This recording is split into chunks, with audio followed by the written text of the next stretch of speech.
हे झालं का बस? अरे मला ढकलू नका ना.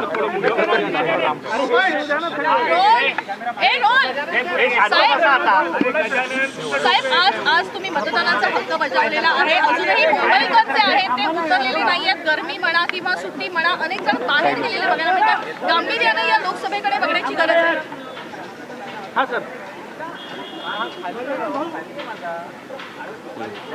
साहेब आज खरं तर मुंबईकर जे आहे ते मोठ्या प्रमाणात मुंबईच्या बाहेर गेलेले बघायला मिळत आहे.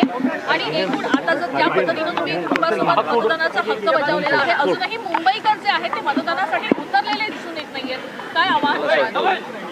एक तर उन्हाळ्याचे दिवस आहे आणि आत्ता सुरुवात आहे. मला असं वाटतं आता किती 10:30 पावणे झाले असतील. संध्याकाळी 5 वाजेपर्यंत आहे. आपण 5 वाजेपर्यंत बघू किती मतदान होतंय ते. पण मला असं वाटतं जास्तीत जास्त मुंबईकर बाहेर पडून मतदान करतील अशी मला आशा आहे. शांततेत मतदान होणं गरजेचं आहे, पण अनेक राजकीय पक्ष मतदान केंद्रावर जाऊन गोंधळ घालतानाही दिसून येत आहेत. ते मला कल्पना आहे.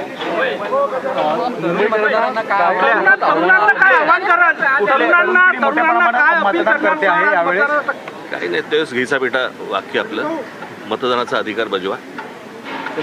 कळलं का? आणि ज्यांना मला असं वाटतं तरुण मोठ्या प्रमाणावर येतील, ज्यांना पहिल्यांदा मतदानाचा अधिकार मिळालेला आहे, असे तरुणी अनेक जण मला असं वाटतं मतदानाला उतरतील. आणि बाकी ज्यांच्या काहींच्या आशा संपल्या असतील त्यांच्याकडनं तुम्ही मतदानाची अपेक्षाच करू नका. साहेब, महिला वोटर ज्यावेळेस महिला वोटर यावेळेला एक टर्निंग पॉईंट असेल, महिला वोटर सायलेंट वोटर म्हणून मला माहीत नाही रे, मी काय भविष्यवेत्ता नाही आहे रे, मी काय ज्योतिषी म्हणून बसलोय का? पण ज्या प्रकारे महिलांची संख्या आहे दुसऱ्या राज्यांमध्ये पाहिलेलं आहे की महिला गेम चेंजर होतात. ते येतील आता मतदानाला उतरतील. ठीक आहे.